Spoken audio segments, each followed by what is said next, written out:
Sekarang topik kita adalah metode pembuktian. Metode pembuktian ini nanti di dalam kita akan belajar bagaimana cara membuktikan sebuah pernyataan. Kenapa begitu? Karena nanti kalian akan menemukan banyak teorema. Di pembelajaran kita selanjutnya nanti, baik itu di mata kuliah apapun yang berhubungan dengan matematika, nanti akan ditemukan banyak teorema. Sesuai dengan definisinya, teorema itu adalah pernyataan yang memerlukan pembuktian. Jadi, setiap ada teorema nanti selanjutnya itu akan dibuktikan. Apa modal kita untuk bisa membuktikan sebuah teorema? Itulah yang akan kita pelajari di sini, di metode pembuktian ini. Di matematika, kebanyakan teorema itu berbentuk implikasi. Dia berbentuk jika maka. Dalam implikasi yang seperti yang sudah kita pelajari kemarin, dalam definisi implikasi ada ditemukan seperti ini: nilai implikasi bernilai salah jika hipotesis bernilai benar dan konklusi bernilai salah. Jadi ada di definisi dari implikasi, jika hipotesisnya bernilai benar dan konklusinya bernilai salah, itu adalah pernyataan yang bernilai salah. Namun dalam teorema yang berbentuk implikasi, hipotesisnya harus bernilai benar dan konklusinya juga harus bernilai benar. Jika kalian menemukan implikasi dalam bentuk A maka B, jika A maka B, A ini disebut syarat cukup untuk B. Kemudian B itu disebut syarat perlu untuk A. Jadi A ini adalah syarat cukup untuk B dan B ini adalah syarat perlu untuk A. Misalnya, sebagai contoh, pada implikasi jika X berada di antara 0 dan 1, maka X kuadrat lebih kecil dari 1. Dari sini bisa kita lihat bahwasanya syarat cukup untuk X kuadrat lebih kecil dari 1 adalah X berada di antara 0 dan 1. Dan X kuadrat lebih kecil dari 1 adalah syarat perlu untuk X berada di antara 0 dan 1. Syarat cukup dan syarat perlu. Ini harus diingat bahwasanya jika dalam bentuk implikasi, A itu adalah syarat cukupnya dan B itu adalah syarat perlunya. Misalnya, kita mau membuktikan pernyataan yang tadi. Jika X berada di antara 0 dan 1, maka X kuadrat lebih kecil dari 1. Apakah pernyataan ini pernyataan yang benar? Dalam membuktikan, kita tidak boleh memberikan hanya satu contoh. Misalnya kalian masukkan, kalau diambil X-nya setengah itu berada di antara 0 dan 1. Berarti setengah kuadrat adalah seperempat. Seperempat lebih kecil dari 1. Oh, pernyataan itu benar. Tidak boleh begitu dalam membuktikan. Kecuali nanti untuk menyangkal sebuah pernyataan, boleh memberikan contoh.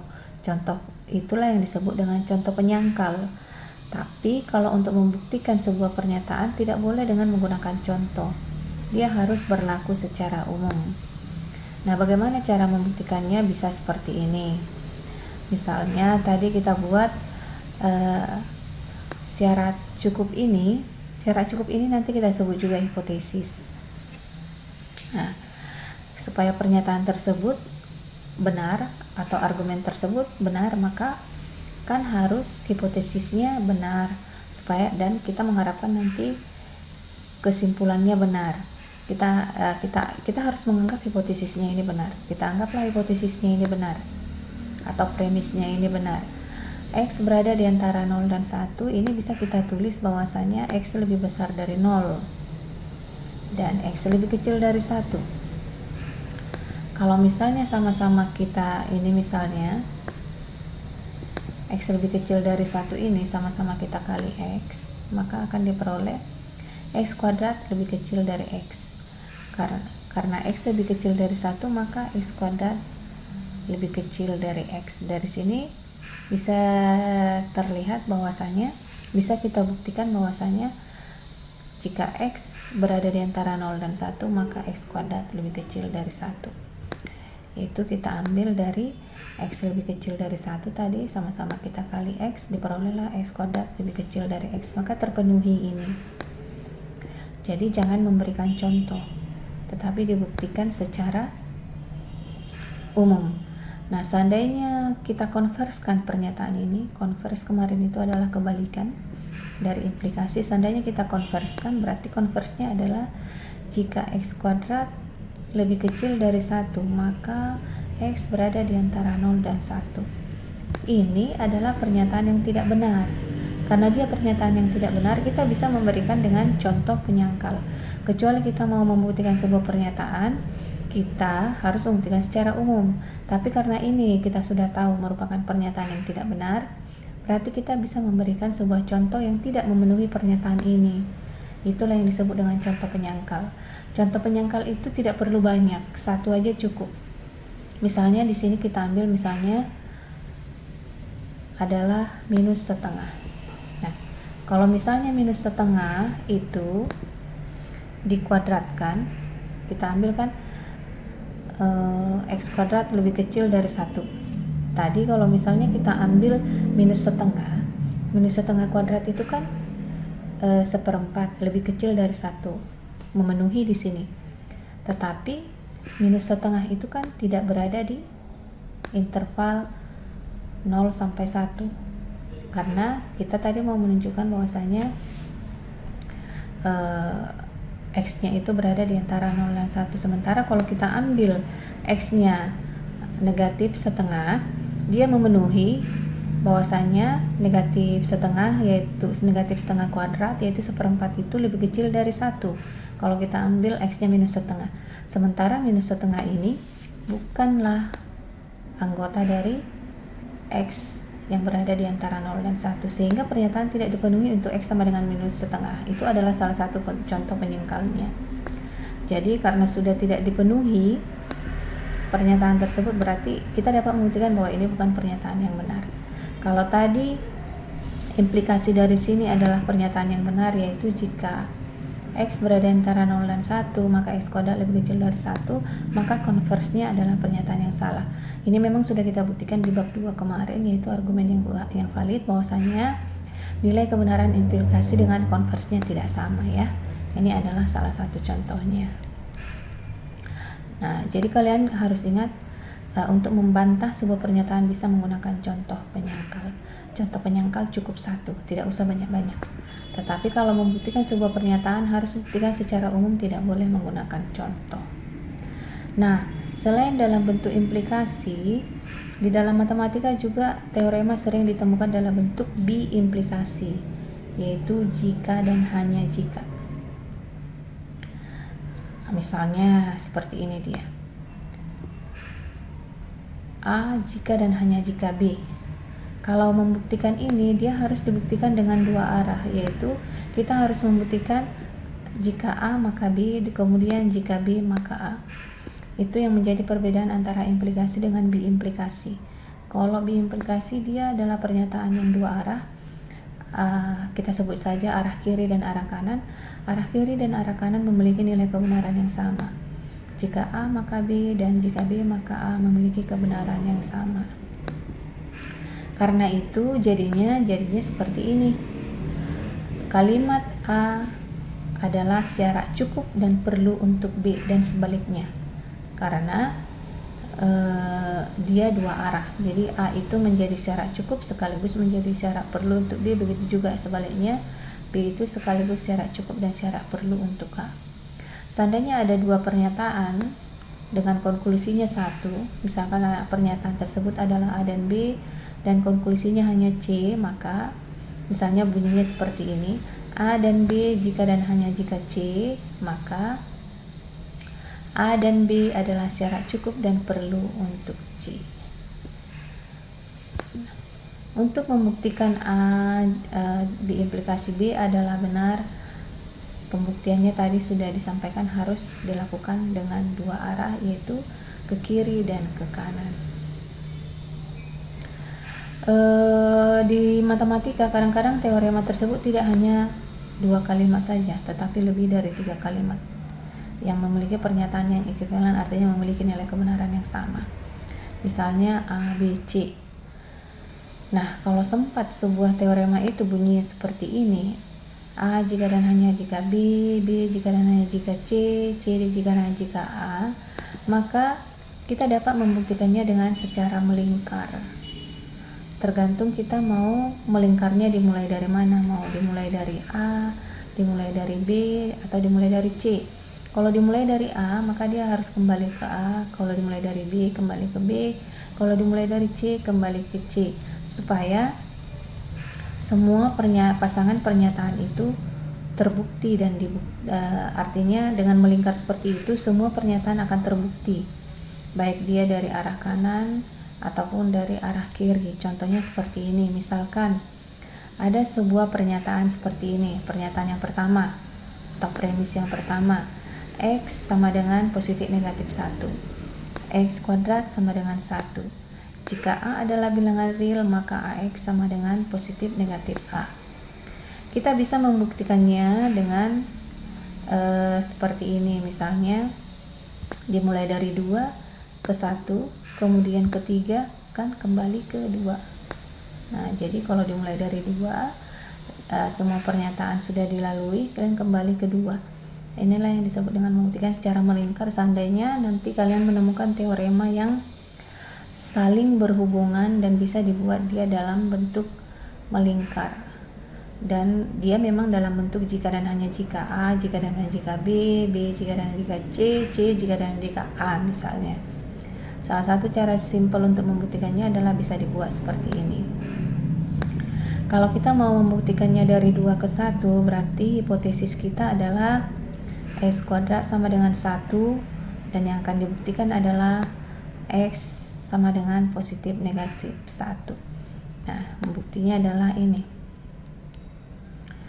X kuadrat sama dengan 1, maka kalau kita pindahkan satunya ke kiri diperoleh X kuadrat kurang 1 sama dengan 0. Kalau kita faktorkan X kuadrat sama dengan 1 ini, hasilnya adalah X tambah 1 kali X kurang 1.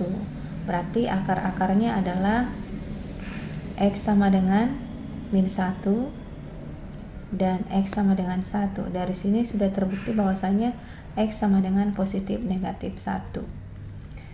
Nah, terbukti jika X kuadrat sama dengan 1, maka X adalah positif negatif 1. Sudah terbukti dari 2 ke 1. Sekarang dari 1 ke 3, berarti hipotesisnya adalah X sama dengan positif negatif 1. Kita mau membuktikan bahwasanya AX sama dengan positif negatif A. Oke, kita buktikan dari 1 ke 3. Nah, tadi X-nya adalah positif negatif 1, berarti X sama dengan 1 dan X sama dengan negatif 1. Sama-sama kita kalikan dengan A, diperoleh menjadi AX. Ini tadi X sama dengan 1, sama-sama kita kali A, berarti AX sama dengan A kali 1, berarti AX sama dengan A. Kemudian kalau yang negatifnya itu tadi X sama dengan negatif 1, sama-sama kita kali A juga, berarti AX sama dengan A kali minus 1 sama dengan minus A. Sehingga dari sini bisa kita lihat AX sama dengan A, AX sama dengan minus A, berarti bisa kita tulis AX sama dengan positif negatif A. Itu dari 1 ke 3. Selanjutnya dari 3 ke 2, berarti hipotesisnya adalah jika A adalah bilangan real, maka AX sama dengan positif negatif A menuju 2, X kuadrat sama dengan 1. Berarti yang kita punya adalah AX sama dengan positif negatif A untuk semua bilangan real A. Dengan demikian diperoleh bahwasanya X sama-sama dibagi A, berarti X sama dengan positif negatif 1. Jadi kalau dikuadratkan, X kuadrat sama dengan 1. Jadi dengan kata lain, semua pernyataan tersebut sudah terbukti benar. Dari sini tadi X sama dengan positif negatif 1 dikuadratkan menjadi X kuadrat sama dengan 1. Nah, dengan cara tersebut sudah terbukti bahwasanya ketiga pernyataan ini adalah benar. Nah, itu adalah merupakan pengantar untuk yang perlu dipahami ketika akan melakukan pembuktian nah, seperti apa saja pembuktian tersebut? Ada yang pertama yang disebut dengan bukti langsung. Jadi teorema itu sudah disampaikan tadi, ada yang membentuk implikasi jika A maka B. Itu dapat dibuktikan secara langsung dengan menggunakan hipotesis yang kita miliki. Seperti contoh yang di atas sebenarnya sudah ada juga di situ metode pembuktian dengan langsung. Misalnya seperti ini contoh yang lain. Untuk semua bilangan real x kuadrat kurang 4x tambah 17 tidak sama dengan 0. Kita mau menunjukkan bahwasanya untuk semua bilangan real x kuadrat kurang 4x tambah 17 tidak sama dengan 0.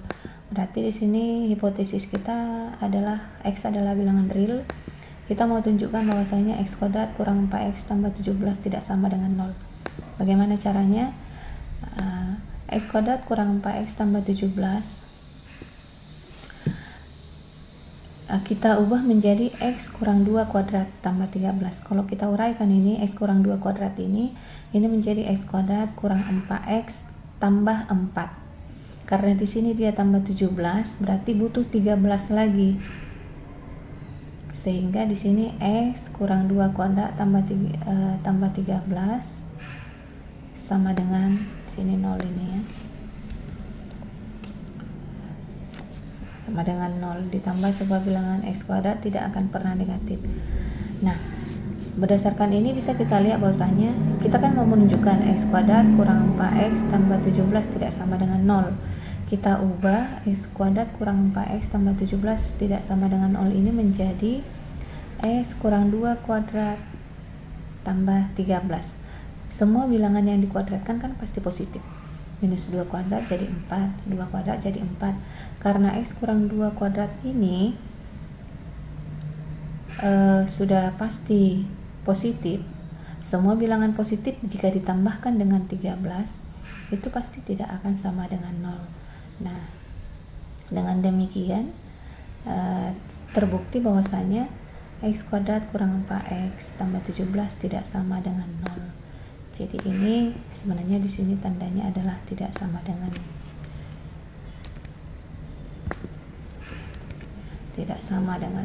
Nah, kemudian cara membuktikan secara langsung yang lain seperti apa? Misalnya seperti ini. Ada x dan y adalah bilangan real, mau ditunjukkan bahwasanya x sama dengan minus 1 dan y sama dengan minus 3 dengan persamaan 2x tambah y sama dengan 1 dan x kurang y sama dengan minus 4. Nah, ini bisa kita tunjukkan dengan menggunakan metode substitusi, eliminasi atau apa. Kemudian kalau di sini dia dengan menggunakan substitusi sehingga diperoleh nanti hasilnya bahwasanya x-nya minus 1 dan y-nya 3. Jadi yang disebut dengan membuktikan secara langsung itu adalah kita langsung menggunakan hipotesis yang dimiliki menuju apa yang mau kita buktikan. Saya kira demikian dulu tentang pengantar metode pembuktian, dan salah satu cara membuktikan secara langsung sudah kita paparkan. Nanti selanjutnya kita akan membahas metode pembuktian dengan cara yang lain, misalnya kasus per kasus seperti yang sudah terlihat di layar ini. Saya kira sampai di situ dulu, mudah-mudahan bisa dipahami. Terima kasih.